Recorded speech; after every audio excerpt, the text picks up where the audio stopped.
King Charles has honoured his brother Prince Edward in a most royal manner on his birthday.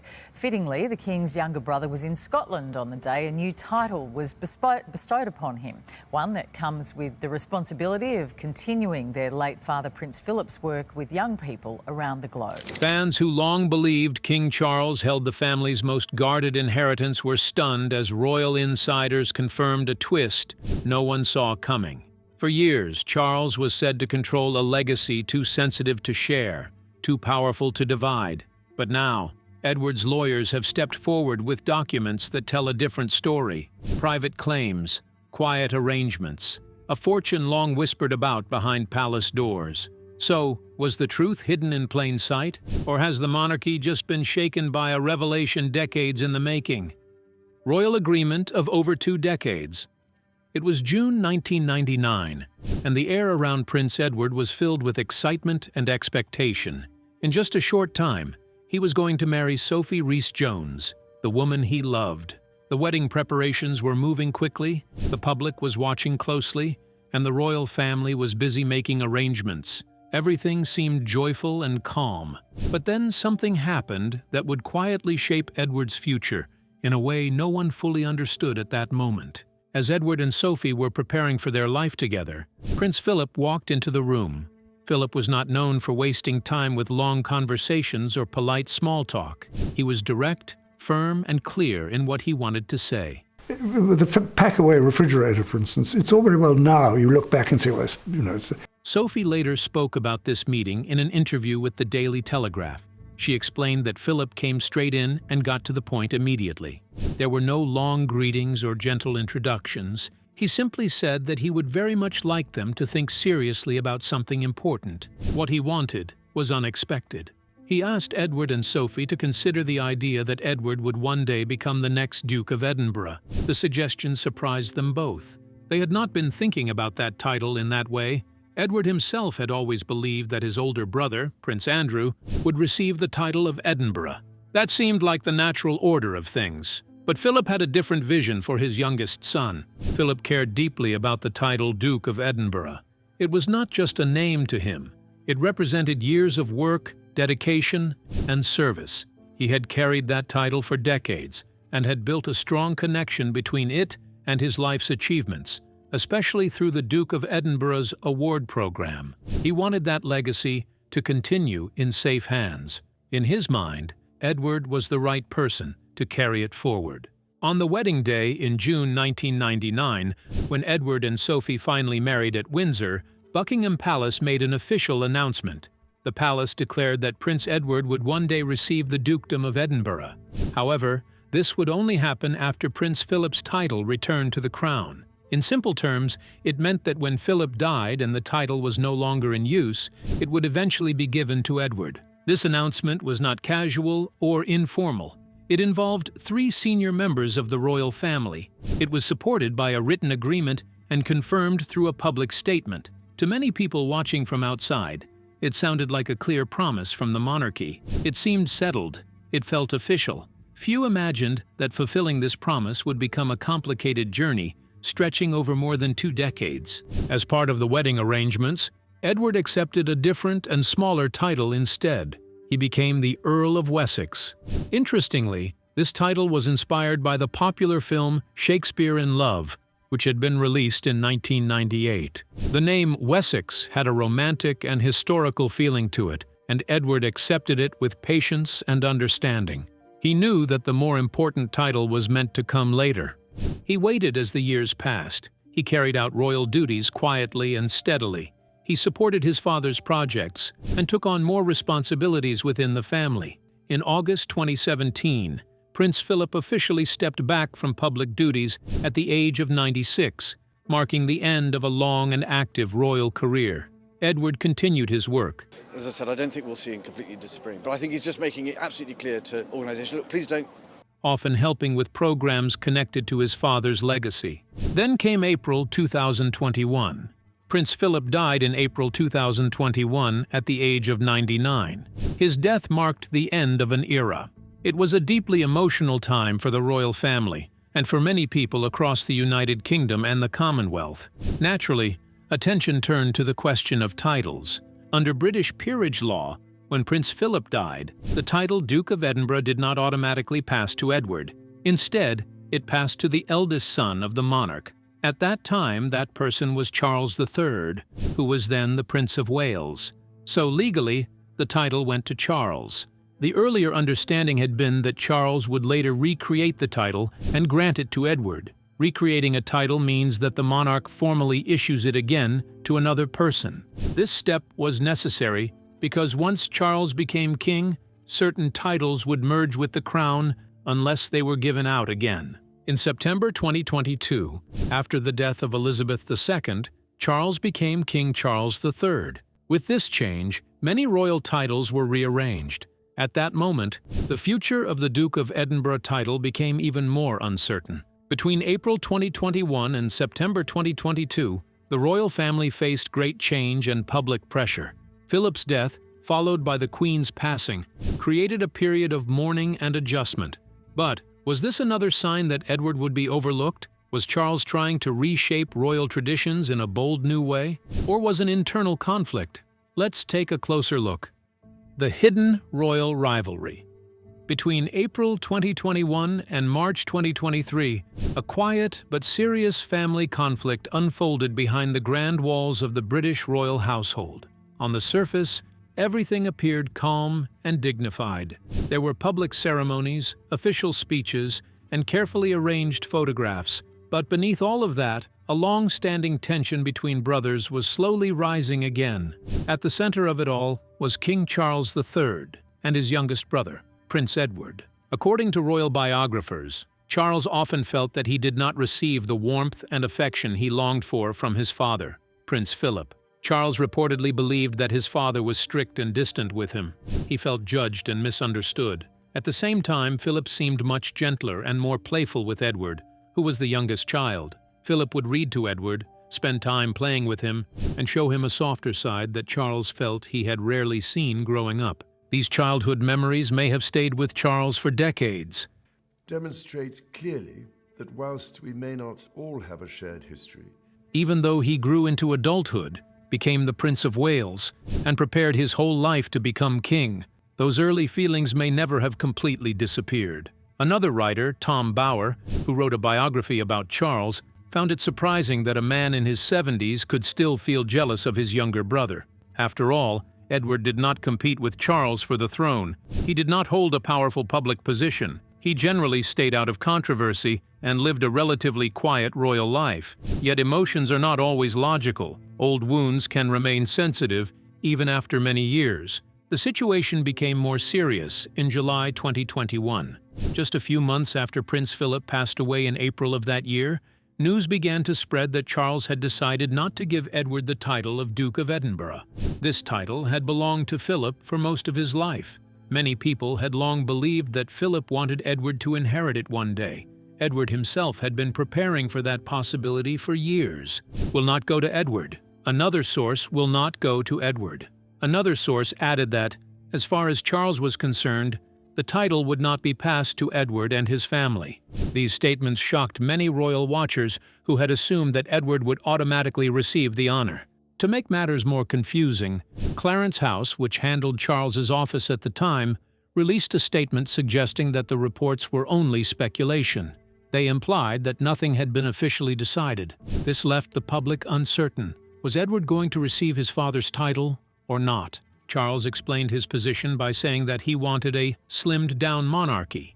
His plan was to reduce the number of working royals holding major titles and carrying out official duties. According to a courtier who spoke to the Daily Mail, Charles believed that giving Edward the Duke of Edinburgh title did not fit this new vision. The reason was that the title would not only belong to Edward, it would later pass to Edward's son, James. That would continue the line and keep the title active within the wider royal family. However, many observers felt that this explanation did not fully make sense.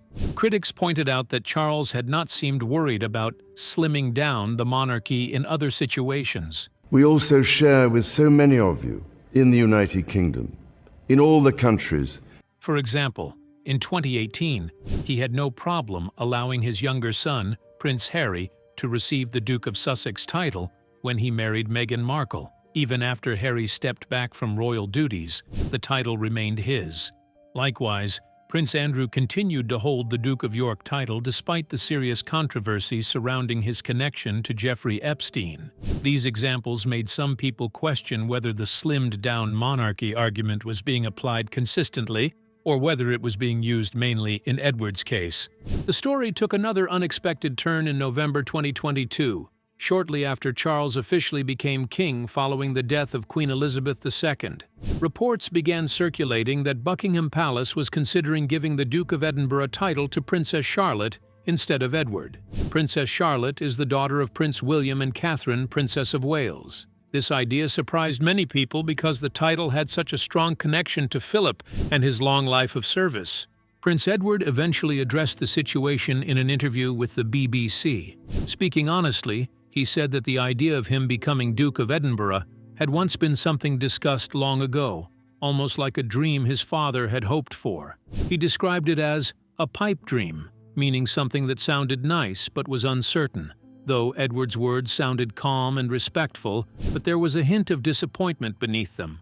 What made Edward not to receive the title everyone believed was meant for him? Why was it later conferred on him? Let's find out. The truth behind Edward's 2023 title. On March 10, 2023, Prince Edward celebrated his 59th birthday. It should have been a simple and happy day, filled with warm wishes and quiet family joy. Instead, it became one of the most talked-about moments in recent royal history. On that very day, Buckingham Palace announced that King Charles III had officially given his younger brother Edward the title of Duke of Edinburgh.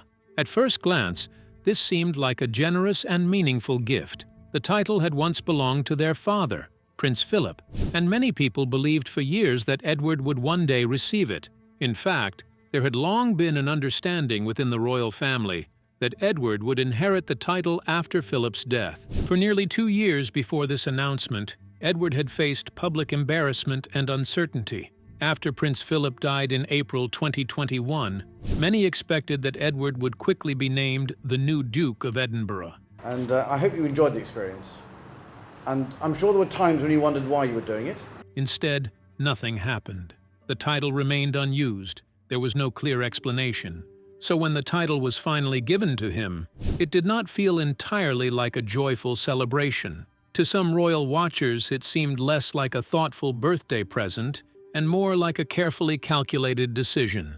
Royal experts soon pointed out an important detail hidden in the announcement. Edward was not given the title in the usual way. His dukedom was granted as a life peerage. This meant he would hold the title only for the rest of his life. After his death, the title would not pass down to his son. Instead, it would return to the crown. When Prince Philip received the Duke of Edinburgh title in 1947, it was hereditary. That meant his children could inherit it. The same rule applied to other royal dukedoms in recent history. Prince Andrew, as Duke of York, holds a hereditary title. Prince William became Duke of Cambridge when he married, and Prince Harry became Duke of Sussex. In all these cases, the titles were designed to be passed down to their children. Edward's situation was different. His dukedom breaks the pattern. It is the only recent royal dukedom that is not hereditary. That difference carries serious consequences for his family. Edward's son James, who is currently known as the Earl of Wessex, will not inherit the Duke of Edinburgh title when his father dies. Instead, once Edward passes away, the title will simply end. It will go back to the crown, and the reigning monarch at that time will be free to give it to someone else. In practical terms, this means the Edinburgh title will exist for only one generation under Edward. According to royal journalist, the decision to make the title non-hereditary may have been made with the future in mind. The idea is that the title could later be given to one of Prince William's children. Many believe that it could eventually be awarded to Princess Charlotte. If that happens, the title would return to the direct line of the future king, rather than remain within Edward's branch of the family. In this way, King Charles appeared to keep his father's promise, but only partly. On the surface, he honored Prince Philip's long-held wish by finally giving Edward the Duke of Edinburgh title. However, by changing the rules and making it a life-only honor, he altered the deeper meaning of that promise. But Charles ensured that this would not. Happen. Instead of becoming a lasting family legacy, the title will last only as long as Edward lives. Some royal commentators have described this as a quiet but powerful message. The contrast becomes even clearer when compared to Prince Andrew's situation. Despite the serious controversies and public disgrace surrounding Andrew, he has kept his Duke of York title. His title remains hereditary. No change has been made to reduce it to a life honor. Officially, he is still Duke of York, and the title could, in theory, pass down according to the normal rules. To many observers, the message seemed unmistakable. A prince who faced scandal and stepped back from public duties still holds a permanent hereditary honor. Meanwhile, Edward, often described as loyal, hardworking, and dependable, received a title that will disappear when he does.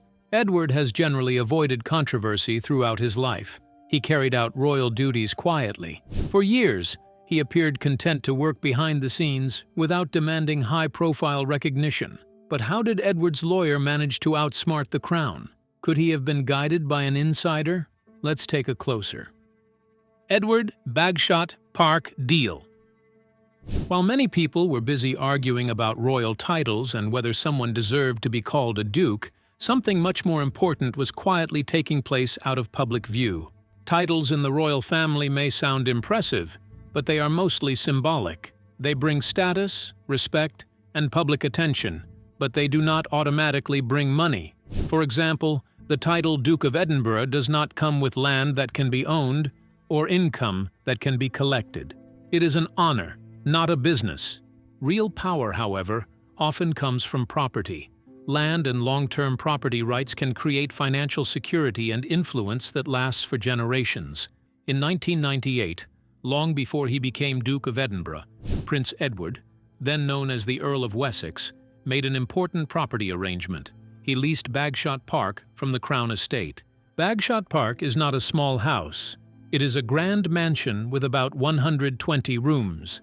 The property sits on 51 acres of land inside Windsor Great Park, one of the most beautiful and historic royal parks in Britain. It is private, spacious, and extremely valuable because of its location near Windsor Castle and London. The original lease agreement was considered modest by royal standards. Edward was given a 50-year lease. At first, he paid £5,000 per year in rent. That might sound surprisingly low, but there was a reason for it. The mansion needed major renovation work. The total cost of the refurbishment was around £3 million. Edward personally spent £1.36 million of that amount, while the Crown Estate paid for the remaining balance. After the renovations were completed, the annual rent was set to rise to £90,000. According to the National Audit Office, this arrangement reflected market value at the time. In other words, it was said to be fair and in line with normal property rules. In 2007, Edward's legal team arranged a new property deal through his private company, Eclipse Nominees Limited.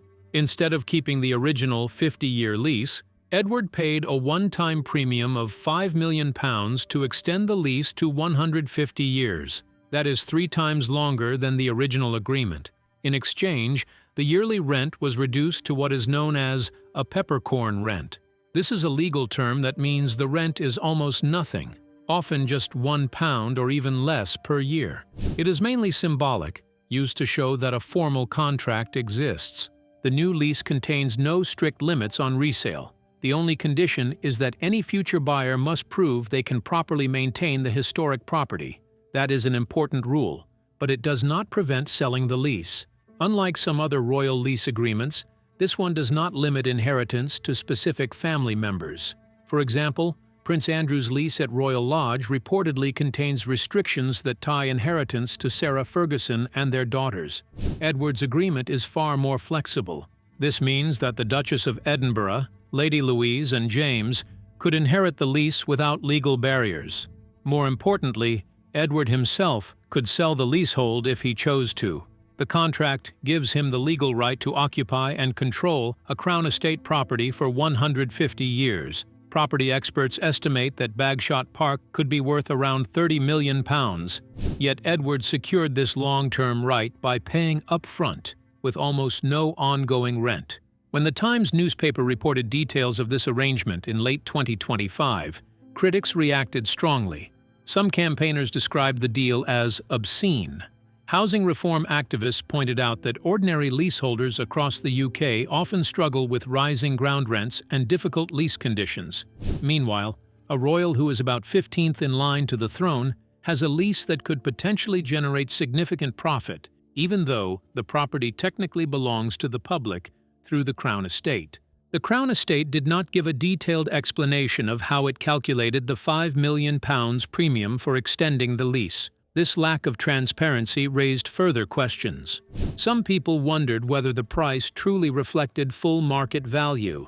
However, not everyone agreed that the deal was improper. A respected property law firm stated that Edward's agreement is legally no different from a standard long lease transaction.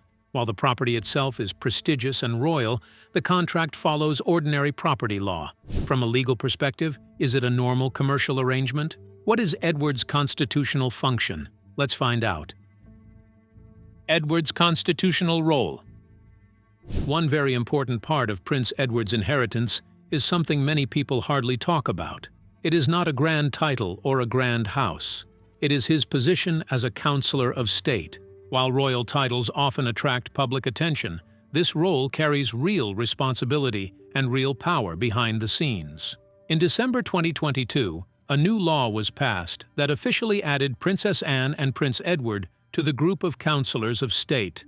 This was a major decision. Counselors of state are senior members of the royal family who are allowed to step in and act for the monarch when he is away from the United Kingdom or unable to carry out his duties because of illness or other serious reasons. In simple terms, they can temporarily use the king's authority. Counselors of state can attend important government meetings, they can sign official state papers, they can receive foreign ambassadors on behalf of the king, they can even give formal approval to laws passed by Parliament. When they perform these tasks, they are not acting in their own name. They are acting with the authority of the monarch himself. That is why trust is so important in this position. What makes Edward's appointment even more significant is that it lasts for life. Once named, he will remain a counselor of state permanently. This means he will always be one of the select few who can step forward if the monarch cannot perform his duties. That kind of long-term responsibility shows how highly he is regarded within the royal structure. Under the previous rules, the group of counselors of state included Prince Harry and Prince Andrew. On paper, this made sense because the system traditionally followed the line of succession. However, in reality, neither man was in a strong position to carry out the role effectively. Prince Harry had moved abroad and was no longer working as a full-time royal. He had also publicly criticized the royal family in interviews and media projects. Because he was living outside the United Kingdom and had stepped back from royal duties, it became unrealistic for him to represent the monarch in official state matters. Prince Andrew faced even more serious problems. He had become involved in a major public scandal that damaged his reputation. As a result, he withdrew from public royal duties. Although he technically remained in the line of succession, he was not in a position where he could confidently act on behalf of the king without causing controversy. This situation created a serious issue for King Charles III. A monarch must always have trusted and active representatives available. Why did Edward win the long game? Could it be as a result of careful calculation? Let's take a closer look. The quiet victory of Prince Edward. The title of Duke of Edinburgh, even though it is only granted for his lifetime, still places Prince Edward among the most senior and respected members of the royal family. It is not just a decorative label. It carries history, meaning, and strong public recognition. Holding this title connects him directly to his father, Prince Philip, and keeps that legacy alive in a very visible way.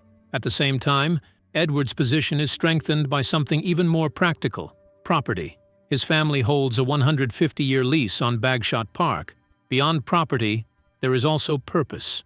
The charitable work connected to the Duke of Edinburgh name gives Edward international relevance. The global reach of the Duke of Edinburgh's award continues to shape young people's lives across continents. There is also his constitutional role. The Councillors of State Act 2022 confirmed his permanent position as a Councillor of State.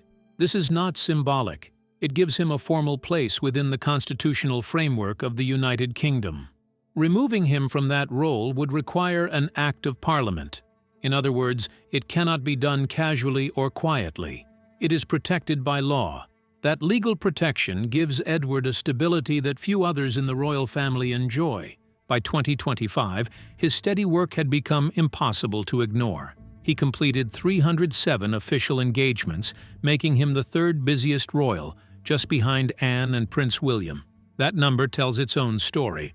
While others attracted headlines, Edward quietly carried out visit after visit, ceremony after ceremony, speech after speech. He represented the king on important overseas tours to Papua New Guinea, Japan, India, and Canada. These were not small appearances. Representing the monarch abroad requires trust and reliability. He also served as Lord High Commissioner to the General Assembly of the Church of Scotland, a historic and respected role. In recognition of his service, he received Scotland's highest royal honour, the Order of the Thistle. That honour links him deeply to Scotland's traditions and royal heritage. Edward also accepted the patronage of Outward Bound, further strengthening his connection to his father's lifelong passion for youth development and outdoor challenges. Step by step, responsibility by responsibility, he reinforced the legacy of Prince Philip in a practical and lasting way. So, what do you think about Edward Lawyer's shocking confirmation? Let us know your thoughts in the comments section. Don't forget to like and subscribe.